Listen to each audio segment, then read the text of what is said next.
Y es nuevamente por acá el profe Ian, profe Matemática, y hoy vamos a realizar ejercicios sobre el cálculo de límites al infinito.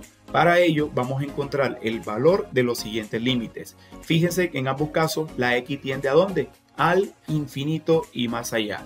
Obviamente que límites cuando x tiende a menos infinito, pues también los podríamos hacer utilizando la misma teoría. Bien, entonces empecemos.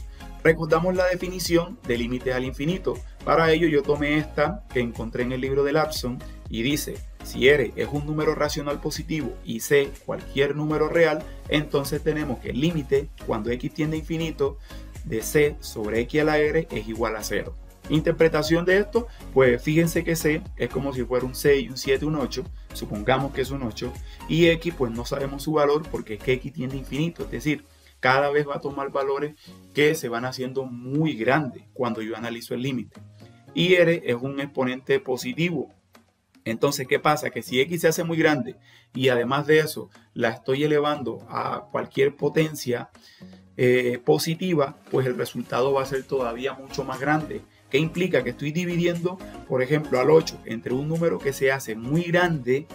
Eso implica que su resultado va a tender ¿a qué? A 0. ¿Listo? Lo mismo pasa con este caso de acá, solo que acá se considera que x tiende a menos infinito y que la x es menor que 0. Pero en ambos casos la interpretación es la misma. Gráficamente, ¿qué sería esto? Fíjense que aquí tenemos esta función racional. Miramos en el numerador 3x a la 2 y abajo x a la 2 más 1. Si x se hace muy grande, pues obviamente arriba también se va a hacer grande y en el denominador también. Pero cuando empezamos a mirar qué pasa con los valores positivos de x, es decir, cuando nos vamos acercando o tendiendo al infinito, porque acercando al infinito nunca, pero sí podemos tender atrás de él, pues vemos que los valores empiezan como a quedar por debajo de esta línea imaginaria, que más adelante la vamos a conocer como una asíntota. Y lo mismo está pasando si miramos por la izquierda. O sea, en ambos casos el valor del límite se está acercando a esta recta que corresponde al punto 3. Es decir, que cuando x se está haciendo muy grande, f de x está tendiendo ¿a dónde? A 3. Tanto por la derecha como por la izquierda. Aquí colocamos esta pequeña tabla de valores y fíjense que cuando x vale 0, obviamente 0 entre lo que sea, pues da 0. Y cuando empezamos a darle valores como 1.5, 1, pues obtenemos 1.5, 10, obtenemos 2.97, cuando es 100 da 2.997, o sea que si tomamos valores muy grandes, es decir, si x tiende a infinito, entonces f de x tiende ¿a dónde? A 3, por la derecha. Y si lo miramos por la izquierda, está pasando exactamente lo mismo. Solo que en este caso, si nos vamos tendiendo a valores negativos de x, pero muy pequeños, casualmente f de x también da 3. ¿Qué implica eso? Que los dos límites laterales son iguales ¿a quién? A 3. ¿Listo? Entonces, ¿eso qué implica? Que el límite existe y eso vale 3. Esa es la interpretación que vamos a necesitar para resolver los siguientes límites. ¿Bien? Entonces, este es el primer ejercicio. Límite cuando x tiende a infinito de 5 menos 2 sobre x a la 2. Entonces, para ello, pues, primero, como aquí ya no podemos simplificar estas expresiones, a menos que a alguien se le ocurra, profe, yo quiero realizar esta suma de fracciones, pero eso sería complicar el problema. ¿Listo? Igual cuando uno está empezando, pues a veces se equivoca, pero en este caso vamos directo al grano. Primero, por propiedades de límite, como esta es una diferencia, lo podemos escribir como la diferencia de los límites. Es decir, límite de cuando x tiende a infinito de 5 menos el límite cuando x tiende a infinito de 2 sobre x a la 2. ¿Listo? Y para poder resolver el segundo límite, pues debemos recordar la propiedad que acabamos de ver en el teorema.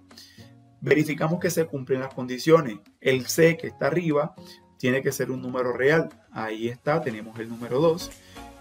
La x pues debe tender a infinito, igualmente pasa acá. Y la r debe ser un número racional positivo. El 2 que tenemos de exponente es un número racional y es positivo. O sea que este límite que tenemos aquí tiende ¿a qué? A 0.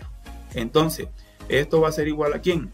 El primer límite, recuerden que el límite de cuando x tiende a infinito de una constante, pues da la misma constante. Este daría 5. Menos Y el límite que tenemos acá, por esta misma propiedad, tenemos que el resultado es 0. Y 5 menos 0 es igual a 5. Listo. De esta forma se resuelve un límite. Obviamente este es un ejemplo sencillo. Ahora vamos a hacer uno que sea un poquito más complejo y que necesita que apliquemos cierto truco para el caso de los límites cuando x tiende a infinito. Entonces vamos con nuestro ejemplo número 2. Fíjense que en este caso vamos a tratar de realizar el límite, pero para realizarlo hay que analizar qué pasa con el numerador y qué pasa con el denominador. Aquí vemos que si x se hace muy grande, pues entonces toda la expresión se va ¿a dónde? Al infinito y más allá. ¿Y qué pasa en el denominador? Exactamente lo mismo. Si x se hace muy grande, toda esta expresión se va ¿a dónde? Al infinito y más allá. Es decir, tenemos una indeterminación de la forma infinito sobre infinito. ¿Qué significa esto? Cualquiera diría, profe, este límite pues no tiene solución. Falso. Intentamos hacer lo mismo que hacíamos con la indeterminación en los límites de los demás videos. Es decir, hay que intentar remover la indeterminación. Y ese es el truco que vamos a mirar. ¿Listo? Entonces, empecemos. Igual, lo primero que debemos hacer antes de escribir lo siguiente es recordar, ¿sí?, que nosotros, si tenemos una fracción como esta, la podemos reescribir como una nueva fracción en la que podamos dividir al numerador entre la misma expresión que se divide el denominador. Dirán ustedes, ¿cómo así, profe? ¿Por qué inventan tanto en matemáticas? No es que se invente. Sí, es por conveniencia, pero no cualquier conveniencia. ¿Recuerda cuando se simplificaba? Que sacabas mitad en el numerador, mitad en el denominador, quinta arriba, quinta abajo. Bueno, es exactamente lo mismo. Cuando uno dice que saca mitad arriba y luego mitad abajo, lo que realmente está haciendo es dividir entre 2 arriba y dividiendo entre 2 abajo.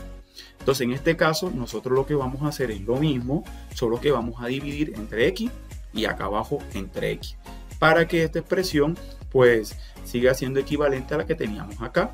¿Y por qué podemos dividir entre x? Porque recuerda que x tiende a infinito, es decir, que x es distinto de 0. Ahora, debemos tener presente también que no se divide por cualquier cosa.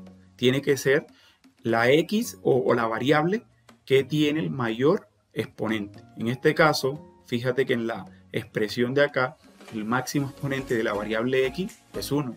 O sea que por esa razón es que toca dividir entre x. Pero si tuviéramos x al cuadrado, x a la 3, entonces dividiríamos entre x a la 2 o x a la 3. ¿Listo? Entonces, para que quede claro esta parte. Igual, en este caso, pues vamos a basarnos en este principio de las fracciones que son homogéneas. Si recuerden que cuando las fracciones son homogéneas, pues lo único que hacemos nosotros es escribir el mismo denominador y si se están sumando o se están restando, pues eso es lo que va a pasar en el numerador. ¿Por qué cito esto? Porque vamos a pensar en lo contrario. Es decir, vamos a tener la fracción y yo quiero separarla como la suma o la resta de otras fracciones. ¿Dónde vamos a aplicar eso? Pues lo vamos a aplicar en esta fracción de aquí arriba. Es decir, nos va a quedar límite cuando x tiende a infinito. ¿De quién? La que está arriba, como aplicamos este principio, ¿cierto? Separamos, quedaría entonces 2x sobre ¿quién? Sobre x y menos 1 sobre x. Y lo mismo hacemos ¿dónde? En el denominador. X sobre x más 1 sobre x. ¿Listo?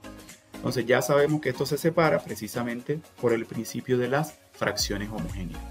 Ahora lo que vamos a hacer es simplificar las expresiones pues que se puedan simplificar para que esto sea mucho más agradable a la vista. Entonces, límite cuando x tiende a infinito, ¿de quién? Pues en la parte de la primera expresión tenemos 2x sobre x. Pues aquí si simplificamos las x, solamente quedaría el 2. ¿Listo? Menos 1 sobre x, porque esa expresión ya no la podemos simplificar más, sobre x sobre x, pues daría 1, más 1 sobre x. Fíjense que ya la expresión no se ve como que tan robusta y se ve mucho más agradable a la vista. Ahora, ¿qué vamos a hacer? Pues aplicamos propiedad de límite. Si tenemos el límite de un cociente, pues va a ser igual al límite del numerador sobre el límite del denominador. ¿Listo? Entonces quedaría límite cuando x tiende a infinito ¿de quién? De 2. Menos límite cuando x tiende a infinito ¿de quién? De 1 sobre x. Y lo mismo escribimos en el denominador. Cuando ya tenemos esto, lo único que nos hace falta es calcular cada uno de los límites.